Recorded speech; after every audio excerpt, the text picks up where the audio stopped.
Hello and welcome back to another episode of Critical Reactions with your host Bryan. We're going to wrap up today with a special selection, which is where one of you tell me exactly what I need to check out. That was a really weird pronunciation of that. Today's comes at us from Martin. Hello again. This time, no black metal. Thank you so much. But some emo. Double thank you. I'm down for this. You might have heard the voice before, same singer as for Jawbreaker. I hope you enjoy this song. Also, I would recommend the whole album. It was one of my favorites 25 years ago, still up here and there when the mood is right. So, let's dive into this then. I'm looking forward to it. The album is Jets to Brazil. No, that's the band. The album is Orange Rhyming Dictionary. I gotta get this talking thing right. Alright, I typed For Miles is the song. This came out in 1998. Let's dive into this, see what's going on.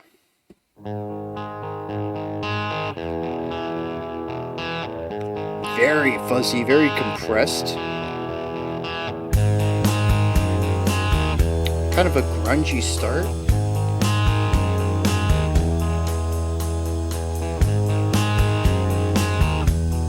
Very simple dynamics, but I'm on board for it so far.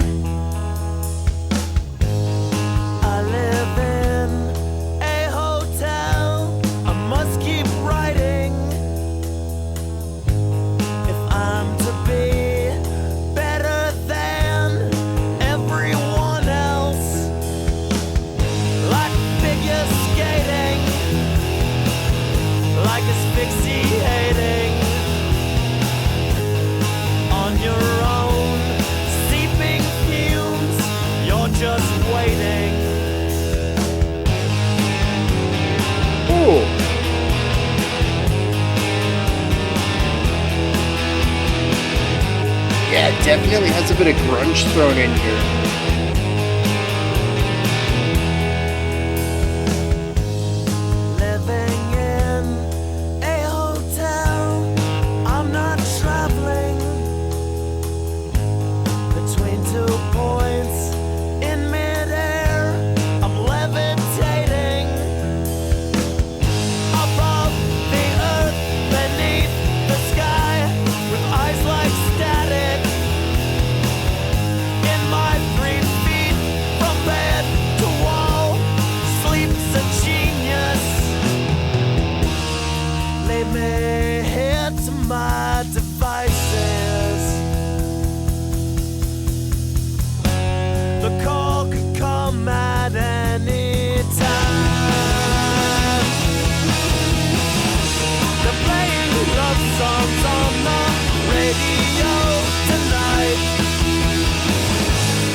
Yeah, more dynamic control.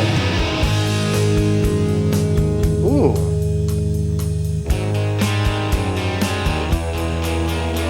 Dude, bringing back the D2 guitar.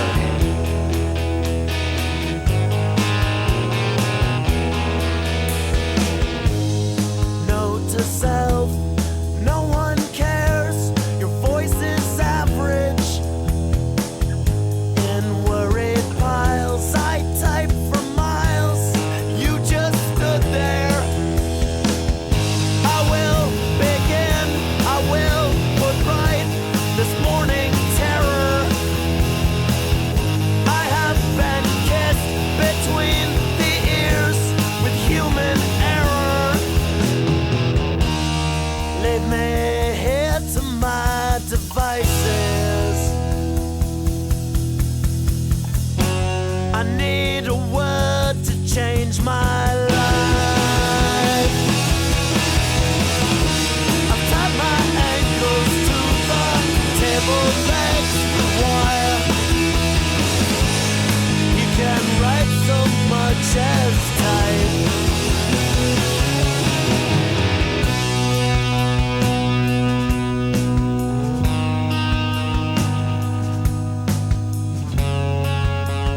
Okay, it's a slow 3-3-2, which kind of threw me off for a second.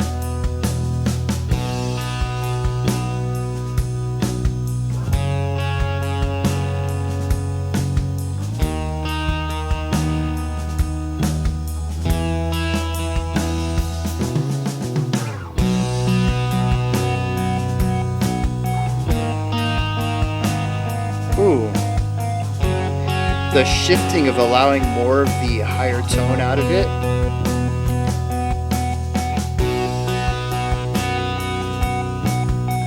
It starts out small and then grows larger.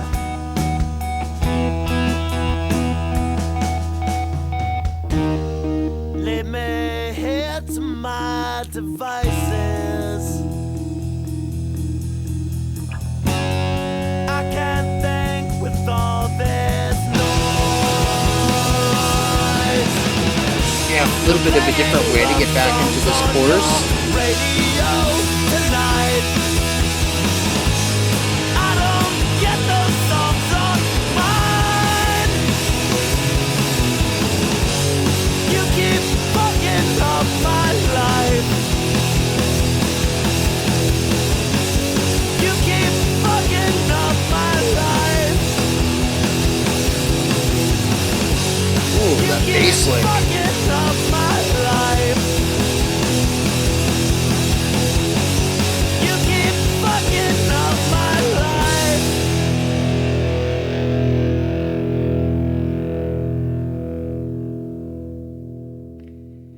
Yeah. I'm gonna have to check more of this group out, I think. Sits somewhere between that early emo sound with a little touch of grunge. Two of my favorite genres. This is a little bit more noisier from the grunge side of things than I would normally like. But honestly, it was mostly during the first guitar solo. What was that? Between verse and chorus, I think. And then the guitar solo-esque idea that came after the first chorus. So it kind of bookended the chorus in a way. After that, though, we didn't really have much more of that guitar, and really it's purposefully noisy. Every other guitar is in tune. That one just feels detuned. It's purposefully flatter than everything else, and that just creates a lot of friction with the rest of the group. But everything else, it works well.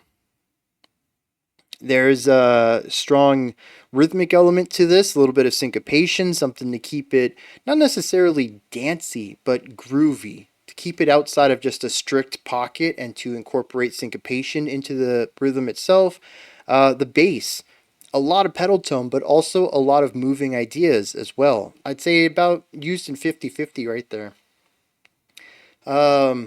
Even going with the guitar, there's a lot of just play the chords on the guitar, but there's an equal amount of like texture-based riffage. We have the solos, which are melodic-based riffage going on there, and the vocals. They're very emo. There's a rawness to them, sure. They're generally in tune, but not traditionally supported. Definitely feels like someone's self-trained. And they're a bit middle to higher range. I think metalheads are going to have a tough time getting around to it. Not quite in the range of the whiny emo vocalist sound that really became tied to the genre emo into the mid 2000s, but definitely working towards that direction. Like I said, I think metalheads are going to find it a bit grating. I'm right at home with it, though. It does a great job at being personal, at keeping this thing relatively close to themselves, keeping it grounded and rooted. There's actually some interesting phrasing overall. We're going to get into that in a second. But it gives it a unique spin on the way that the vocalist delivers lines that I can't really say I've heard many places else. And of course, generally speaking, unless I missed a very key line in here that completely changes the perspective, this seems to be a song that's very deprecating, self-deprecating, which is such a cornerstone of emo lyric writing. So we have a general, like half the time we have like this emo chord progression, we have the emo vocals, we have the emo topic. but we also have a grungy general sound. I'd say that the guitars just feel very grungy to me. They're very large, they're very distorted, very fuzzy. And we also go for a bit more of a wall of sound fuzz and more of a noisy element in here in places too. And that's why I say it kind of fits somewhere between emo and grunge. Although it's quite possible that earlier emo was very grunge inspired, and this is actually not so much of a meeting point of the two as just something that early emo did. Of course, I've mentioned this a few times. I mostly came into emo around, mall emo, pop emo rise of in mainstream eye, and while I did end up picking up on some older groups, I never really saw the origins of the genre. So, y'all showing me Captain Jazz a couple of years back, just to Brazil now. It's really cool seeing this stuff, and I'm starting to piece some context together. So if anyone wants to let me know about that grungy, noisy wall of sounds, fuzzy guitar stuff, and its relationship to emo, I'm all ears. I want to learn about this. All right, so I mentioned phrasing because we kind of like touched on all the main sections here. So I'm gonna hit some more specific ideas, and then we'll touch lyrics. The phrasing's interesting, both in like the lyrics themselves. When you listen to a single line that the vocalist delivers, the emphasis in the sentence isn't always where you expect it to be. There is an interesting element there, but also how sentences get broken up, when we are going to sing something versus when we are going to stop and allow the atmosphere to go through before we come back. Some of these sections are a bit awkward too, where he'll lengthen out a phrase and move into the atmospheric section, and then the next sentence, or maybe like three sentences later, it'll just be like four syllables, and then there'll just be an extended atmospheric part. It's very tough to anticipate whether he's going to extend or remove parts of the vocal melody and just allow the song to exist, or to speak over parts where normally the song is just existing. It's interesting because it places almost zero weight on lyrical cadence and rhythmic pattern. It ends up feeling not conversational, but not poetic either. Not in the sense of, traditional poetry. There's always free poetry, which is kind of where this is leaning towards, where you never really know when the vocalist or the poet, and if we're talking about poetry, is going to stop speaking or singing and when they're going to pick it back up. I find it creates a song that's generally obtuse in ways. It's antagonistic to the listener in its intentions. It's trying to tell you a story, but doesn't let you know when it's going to start or stop the story. And it makes those elements rather abrupt. I ended up liking it. It becomes a core part of the song, the identity of it by the end of the track. But at the beginning, I found it very annoying, I think. Trying to catch on to what they're doing and just not being able to find the pattern at all. So yeah, that whole phrasing thing is kind of wild. We also have rhythmic phrasing in the instrumentation as well. There is bass lines, there are guitar riffs, there's guitar licks, there's drum patterns. All of this exists, but it changes. It fluctuates with no rhyme or reason to it. As far as I can tell, we have a verse and we have a chorus and then an interlude of sorts. The first two interludes show up. That's basically giving us the verse with a slight rhythmic modification. This is where the guitar solos appeared. We also had a bridge, which was an entirely new section. This is where the slower 3-3-2 showed up in the drums. It's really interesting because just earlier today, well, just a little bit ago for me, checked out Hope's Fall. And one of the things I commented about them is just how excellent their transitions between ideas are. With this group, I don't feel like the song is lacking cohesion in any way. Each of the sections feels generally similar to each other, and you can certainly see how the song grows and shrinks.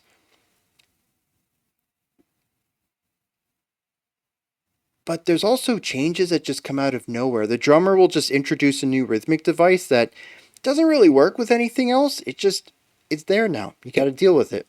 The guitarist will introduce a new guitar tone, bigger and grittier than it was.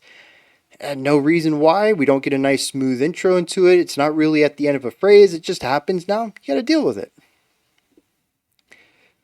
It's these moments that create an interesting level of friction between the art and me as the listener, because I want to like what's going on, and generally I do, but I felt that around any corner we could introduce an idea that I just didn't have any context for. I didn't understand the purpose of.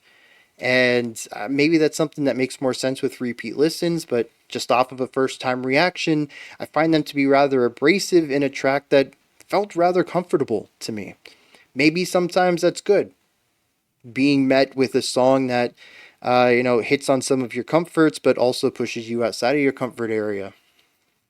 Maybe I just need to be in the right mood or mindset for this. But I did find those to be a bit awkward at best in a song that I thought wasn't really that awkward, generally speaking. So, yeah, there's some rhythmic ideas and some texture ideas that I'm iffy on. I don't know if they work yet. I don't know if I have the capacity to say, nope, that was the wrong decision to go with. But they are things that stuck out to me and that I would pay attention to on subsequent listens. Finally, I do just want to bring up dynamics. They are all over the place in here. Usually, a song has a couple of rises and a couple of falls to just give general momentum throughout a song. No, this is like waves. This is like watching an ocean. It's just constantly rising and falling in quick movements. Usually, every 2 bars or so, you're gonna either rise to a new peak or fall to a new low. It happens rapidly, moving from loud electric guitars down to quiet, clean electric guitars, or rising in layers in volume from the whole band and then bringing it down. During the beginning section, we have a lot of snare work at the drums in the higher part, and then we bring it down, and the snare is pretty absent. We're losing that attack, that intensity. Intensity, volume, layering, these are things that are just constantly in flux, and it feels like a musical representation of waves lapping on a beach. It happens frequently, it happens constantly. Eventually, it just is the thing, and I will tell you that by the end of the song, they were there. I can feel that they were there, but it was no longer something that I was paying close attention to, whereas at the beginning, it was impossible for me to ignore. I find that to be rather interesting. There's a breathing element to this song. It makes it feel very human at first, but it's kind of quickly forgotten towards the end. Kind of like if you ever fixate on your breathing and then you don't do it automatically anymore, and it's kind of awkward because now you're in control of your breathing. I'm really sorry for anyone I just put in that position. You're just kind of in this mode where you're in control of your breath until you're not. You don't really notice that moment when your focus diverts and your breathing systems go back on the automatic components. It just happened at some time, and that's kind of what happens with this song. At a certain point, I just stopped hearing the dynamics. They're there. They influence the song. I was influenced by them, but I wasn't paying attention to them anymore. That's pretty cool. I don't know if there's any deeper meaning to that. It was just a really cool thing I picked up on at the end. I'm like, oh, they're still doing the thing, and I forgot about that. Um, yeah, and it was like, oh, I do like their transition from the bridge into the final chorus. Very cliche. Bring in the final chorus on the bridge's lower energy and then kick it into overdrive halfway through the chorus. But the thing is, was this cliche in 98? This is like standard for emo, for post-hardcore, even for metalcore, especially once you get to the very pop-oriented modern melodic metalcore stuff. I hear this in dozens of songs now, all the time. I probably should have like dozens a week. That makes more. It's so common. I've heard it in like 10 songs. No, I hear it often every week now. It's just such a trope that is totally effective, but maybe in 98 it was kind of fresh. I don't know, but it works. I really like that ending. It's a good way to bring us back into the energy without just doing the chorus again, the same way that we have been doing it. Let me hit some lyrics here, see what's going on with that, and then we're going to wrap this video up. I think this song it sits somewhere between a feeling of the narrator feeling like they're not talented enough to do what they're doing, but forcing themselves to do this because something good could happen eventually. I'm not entirely sure. There is a positive side to this. I don't quite get it. He says, I live in a hotel. I must keep writing if I'm to be better than everyone else. Like figure skating, like asphyxiating on your own seeping fumes. You're just waiting. So he needs to keep writing. Practice makes perfect, after all. He says, but you just wait. And I think this is interesting. Practice is sort of a waiting game, but it's an active waiting game, which almost doesn't make it feel like waiting, but I'm trying to see this from the narrator's perspective here. But practice is just doing the same thing over and over, waiting until it clicks, until you can just do it, where the muscle memory kicks in. He relates this to figure skating. You must keep doing the thing you're doing if you want to be better than everyone else. Just like figure skating, you're just waiting. I don't know about that one, but then he says, just like asphyxiating on your own seeping fumes. So he's relating it to, I don't know, a mental suicide of sorts. The idea of seeping fumes, I think, is interesting here. You're not necessarily asphyxiating yourself physically, but you're drowning yourself on the little bit of energy you have left, like you're running on fumes, or maybe he's saying that whatever he spits out is toxic, that he's the sheer process of living forces him to create a toxic environment for himself, that what he expels is toxic to him and it slowly suffocates him. Like, I don't know. It goes in a lot of different directions, but what's with the figure skating? That doesn't seem to fit at all in this stanza. Verse 2, though, living in a hotel, I'm not traveling between points. In mid-air, I'm levitating above the earth, beneath the sky, with eyes like static. In my 3 feet from bed to wall sleeps a genius. Is this just supposed to be a way to, I don't know, tongue-in-cheek talk himself up, knowing that it's all stupid? I mean, because he says he's a writer, right? And the job of a writer is to make things sound interesting. The first stanza is definitely interesting, but it uses simple phrasing for the most part.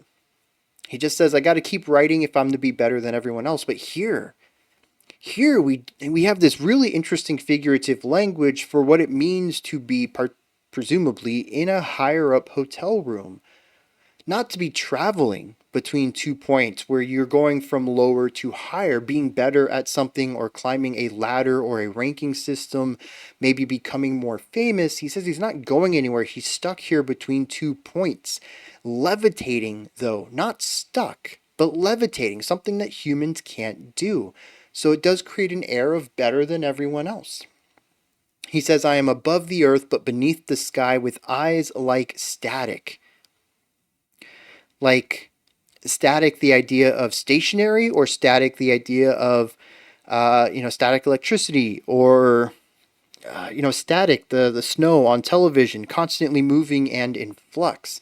Which is it? Are the eyes in a state of both, standing still and constantly moving? He says, "In my 3 feet from bed to wall sleeps a genius."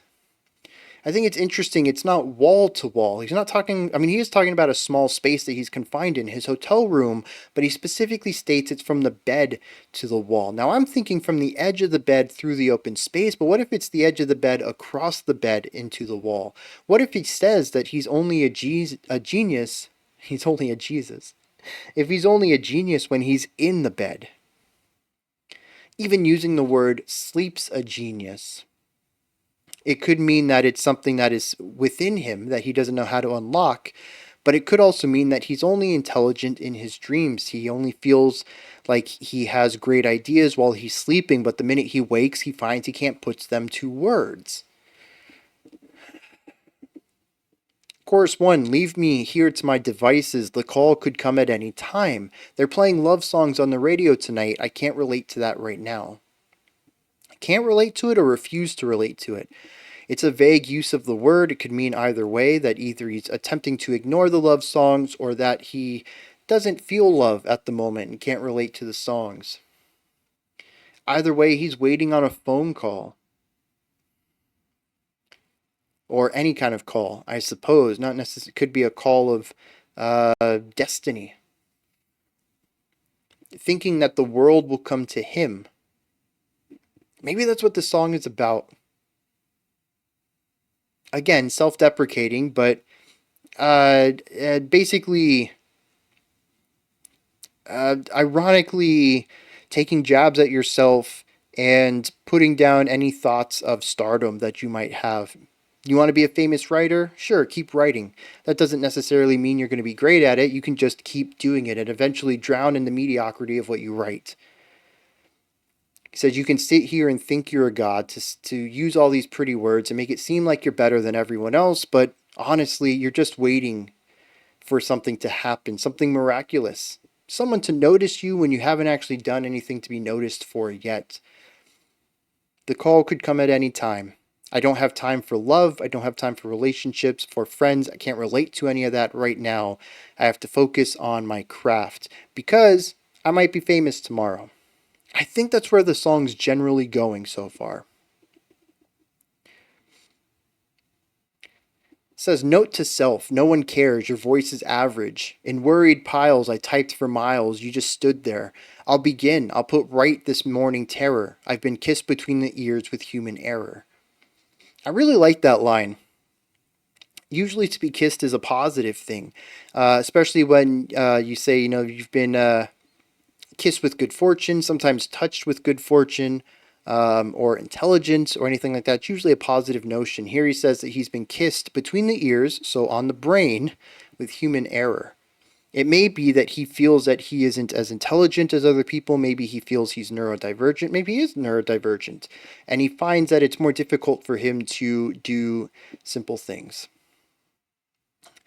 And so he puts himself down. He says, no one cares. Your voice is average. You can write all you want, and it isn't going to change anything. Chorus 2 says, I need a word to change my life, so I tied my ankles to this table legs with wire. He can't write so much as type. And I think that's an interesting line right there. Wants to be a writer, but he can't write. He can only type, which means that there's no good stories. It's just words being put on paper. I suppose that would be the difference between, terribly scribbling a doodle and painting something. Doodling versus painting would be the same as typing versus writing here. Writing would be artistic, typing is just the act of putting words on page. So even though he has forced himself to sit here at the table and type, it's not actually improving anything. There's still practice going on, going back to the first stanza. It's not actually doing anything, though. Now here's interesting. Here's the interesting part to all of this.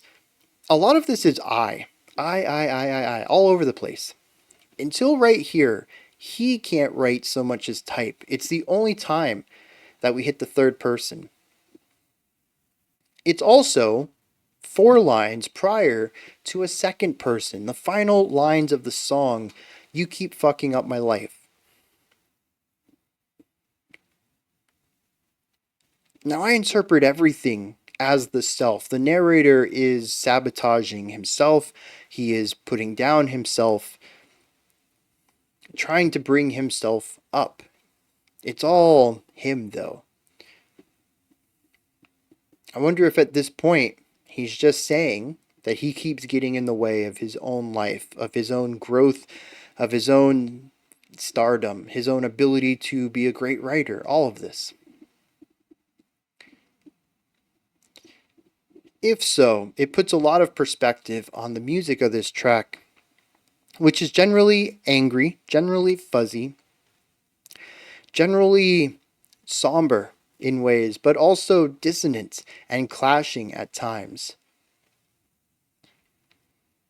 It's just a bunch of negativity put into one place that the lyrics lean into. And those are my thoughts. I typed for miles from Jets to Brazil. What do you think of it? Is there anything that stood out to you? Anything that you would like to add on to what I said or correct me on? Maybe you have your own interpretation of things, your own opinion on how the song is or how it works. Please put all of that and any other thoughts you have down into the comments section. Above that, in the description box, you'll find a link to Linktree. Takes you here. You can find links to my music, ways to support the channel, a link to the Discord server, and so much more. Above that, if you could, like, subscribe, and ring the bell. I greatly appreciate all 3 of those. That wraps it up for today. I'll be back tomorrow, though, 5 p.m. Eastern Standard Time, 9 p.m. UTC as usual. Until next time, remember to be critical, not cynical, of the music you listen to, and have a fantastic morning, afternoon, or evening, whenever you choose to watch my videos.